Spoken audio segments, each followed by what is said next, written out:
Listen to the children of the night. What beautiful music they make. Welcome to Friday on the Couch. Can we take these things off? They aren't comfortable. We're vampires. We're not supposed to be comfortable. Teddy, let's just leave them on until I finish the intro, okay? Tonight, on Friday on the Couch, we are fanged up and ready to watch the final movie of October.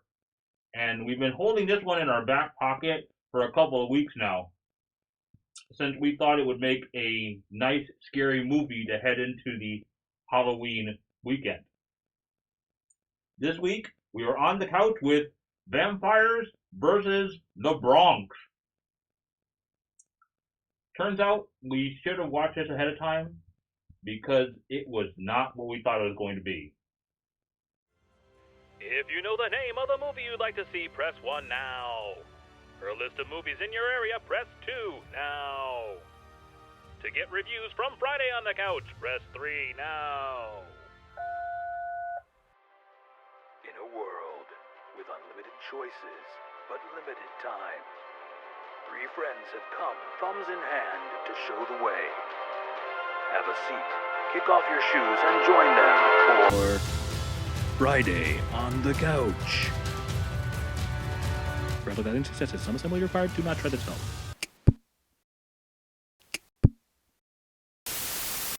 Okay. You can take them off now if you want. It's okay. I've gotten used to them now. You do look good. What about me? Do I look good? Well, now that I look at you, it's kind of redundant. I mean, you're already a skeleton, and adding the fangs, I mean, you aren't really getting any scarier. Meh. Fine then. Let's talk about the movie now. Okay, Teddy. Why don't you give the plot synopsis? Oh, okay. So, the movie takes place in the Bronx, which is a borough in New York. There are 5 boroughs in New York City, and they are Brooklyn, Manhattan, Queens, Staten Island, and the Bronx. A borough is a commonwealth or town in this case. Skip the municipal geography lesson and get on with the plot. Be nice, Doc. I'm sorry. I get sidetracked. I just find civic infrastructure so interesting. Anyway, the story takes place in the Bronx and focuses around 3 friends who grew up there. These are all young teens. We don't know how old, but to them, a 16-year-old girl is considered a mythical relationship goal. Bruh, they like 16, they were not feeling us. So they must be younger, maybe 13 or 14, but they are old enough to be out and about on their own. The 3 boys are very much standard archetypes. One is the afraid of his shadow know-it-all, who just happens to have all the deep-cut information the group needs on a given subject, in this case, the vampires. Garlic is a vampire repellent. Same with the crucifix. Holy water is a repellent as well. The second one is the troubled youth who can't escape the reputation of his gangbanger father, who has will he won't he drama about going down the same dark path. He's also the one with the top guy street cred. Bobby, I ain't heard from you. We doing this or what? Nah, I'm good for now. Alright. And the third is the dreamer, the one who inspires the others to action, who is kind of a community advocate, known throughout the Bronx as Little Mayor. Here. this your business card? It's for charity. He's trying very hard to protect and look after the businesses and neighborhood he grew up with, particularly a convenience store called Tony's. Good artist. Thanks. Listen, I appreciate what you're trying to do, but to be real, like what, yeah, holy. No, don't say that. This is gonna work. All right, little man. You'll see. The story really kicks off when Little Mayor connects the real estate company buying up homes and businesses in the neighborhood with a vampire he saw kill someone in the street. The trio discovers that the vampires are trying to buy up a property in the Bronx to create a kind of colony, and the people of the borough will be their metaphorical juice pouches. The vampires chose the Bronx since no one cares if anyone from there goes missing. From that point, their mission changes from trying to save the neighborhood from outside developers to saving the neighborhood from vampires. We are not going in there. It's daytime. Nothing to worry about. They're all asleep, right? I gotta be out of my... Lots of running and yelling and Hardy Boy style sleuthing after that. Complete with a big brawl with the boys and their squad on one side, and the vampire commander and the squad on the other. Early for Halloween, ain't it? What y'all supposed to be? Nicely done, Teddy. Doc, do you want to do the analysis? Do I have to? No, but I thought you'd like to. Just say what you thought of it. You want me to give my thumbs already? No. You know how we do. Give a bit of your impression. But that's usually your part. I'm sure there'll be analysis left after you've had your say. Okay. Well, I was watching this and trying to compare it to other movies in my head. You know, first you go to the other ensemble kid adventure movies, Goonies, Explorers, Stand By Me. Then you think about the vampire movies, Twilight, Van Helsing, Fright Night. And of course, the obvious comparison is The Lost Boys, having both the idea of ensemble kids adventure and vampires. I thought, at first, it's not any one of these things. Instead, it's a combination of really the home-saving impulse and drive behind Goonies and the vampire fighting impulse of The Lost Boys. But really, I just didn't work in my mind that way. Because the motivation in Goonies seems more selfish than the motivation in this. The Goonies kids, while their stock character profiles are similar, mostly, they want to save their individual homes, while these kids seem more interested in saving their neighborhood. It seems subtle, but it's entirely significant. Sure, in Goonies, they say they want to save the Goondocks as a whole, but their greater connection is never shown beyond them wanting to save their homes and not having to potentially move. But in Vampires vs. the Bronx, even before the discovery of vampires, Little Mayor is shown biking all over the borough hanging Save the Bodega flyers. See a kid that's riding a bike 2 sizes too big for him? That's just little man trying to save the neighborhood all by himself.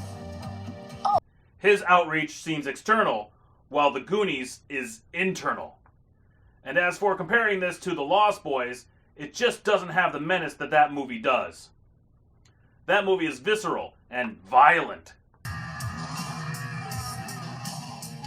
And very much a thrill ride. This one isn't scary in the slightest. The thrill ride equivalent of riding a Ferris wheel. Meaning it's only scary if you have some underlying fear, like fear of heights, or fear of wheels, or fear of carnivals. This film has no internal direct thrill, no anticipatory tension, no jump scares. It doesn't even have any real atmospheric music to play with your emotions.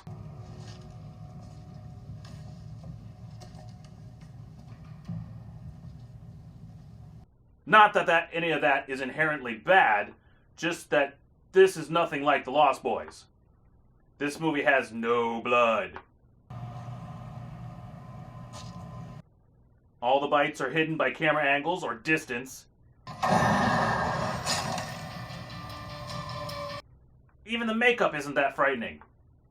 And thinking of the makeup is what made it click for me in terms of what this movie is most comparable to. The makeup is very reminiscent of another very popular depiction of vampires. Buffy the Vampire Slayer. Early season Buffy, before the vampires started getting souls and falling in love with slayers and stuff.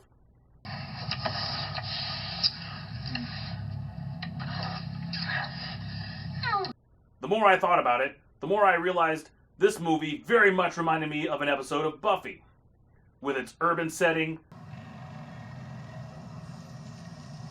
quirky, often oblivious ancillary characters. Oh, I know, right? Is it a clothing store or a restaurant? Man, I know you're gonna let me spin them all night, right? You know I got that. Listen. And a core of main protagonists whose soap opera-y dynamic never affects the core of their friendship. Oh no, I thought you was off with Honey now. Turned up like your dad, shot up in the street. Don't talk about my pops. And the method the movie is shot in terms of violence or lack thereof, with action in place of menace, is very much in the vein of Buffy. This isn't a dig, by the way. Comparing something to Buffy, for me, is as high a compliment as I can give, since I consider it one of the best shows ever. See? You're not all bad. I knew there was a reason we're friends. Yes, we share a niche geek fandom. We're practically soulmates. And thank you for putting my universe back into balance. I'm going to skip the performances review and just say everyone handled their role adequately, since the actors are all relative unknowns, with one major exception. And instead, I'm going to go into some deep cuts. First, in regard to that major exception, there is a very high-profile and noticeable A-list star in this, in the person of Zoe Saldana. Amount of money for my salon. Yeah, so I took it. And in what I can only guess is an homage to great horror directors of the past, this movie takes a cue from Hitchcock in Psycho and Wes Craven in Scream, and kills off the biggest name in their film before the title credits are even finished. A great deal of scholarship has been compiled regarding Hitchcock doing this in Psycho. He thought the horror industry, the horror genre, had become too obvious and wanted to subvert expectations. By killing Janet Leigh in the first minutes of the movie, he was effectively telling everyone that no one was safe, and no matter what you expect to happen, you'll never be sure. Wes Craven did the same in Scream with Drew Barrymore.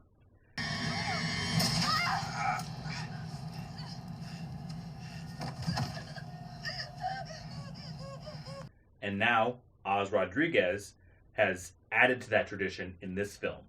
You can come too if you want sometimes. You can come visit. Of course I will. That's it? Me fui, coño, pa' los suburbs. Another benefit using a big star like this is financial. Using Zoe in a reduced capacity allows for her to be less heavily compensated, with likely a single day call sheet, which means 1 day on the set, maybe 2. Whatever it is, it's a very much smaller duration of time, and therefore her pay is equally reduced. But having her in the movie at all lends the credibility of arguably the biggest franchise star in the world. Avatar, Star Trek, the MCU. She's like the female Harrison Ford. Oh, and when you talk about a person of color, Uhura is black, Neytiri is blue, Gamora is green. So she's got the race issue covered. And speaking of race issues, let's spare a moment for the interesting subtext going on in this film. It isn't terribly hard to infer the parallel between the evil vampire development firm and the idea of gentrification. But even more obvious is the fact that every evil, invasive vampire literally sucking the life out of the community is white, and every heroic person attempting to save the day is a person of color. And before you start getting all your pearls clutched about fairness, try to remember every crime and cop show you've ever seen and who played the gangbanger and street people and drug addicts and hookers and ex-cons. Let's not get all up in our feels about liberal Hollywood and liberal media being unfair that one time that they chose to racially profile in a less traditional way. I really like this movie, I'm going to say that.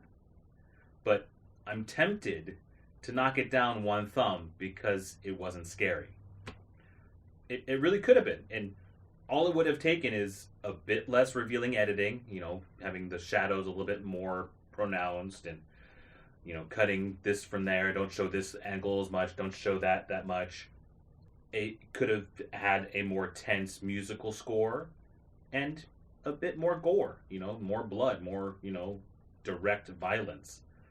Not necessarily, skull popping violence like they have in The Lost Boys, but a little blood as opposed to pretty much no blood. But that would be reviewing a film for what I want it to be rather than what it actually is. And I try very hard not to do that because it isn't fair to expect another filmmaker to make the film I would have made. As this is right now, I have no problem recommending this movie to my mom, for example, who hates horror and gore and scares pretty easily. But she loves fantasy and action, so I think she'd like this. And for me, it's 2 thumbs up. Doc, what do you say? I agree with the 2 thumbs. And to second your point of view, the only reason this isn't rated TV PG is language. Teddy, you liked it, right? Yeah, I liked it. It's worth watching. Nice.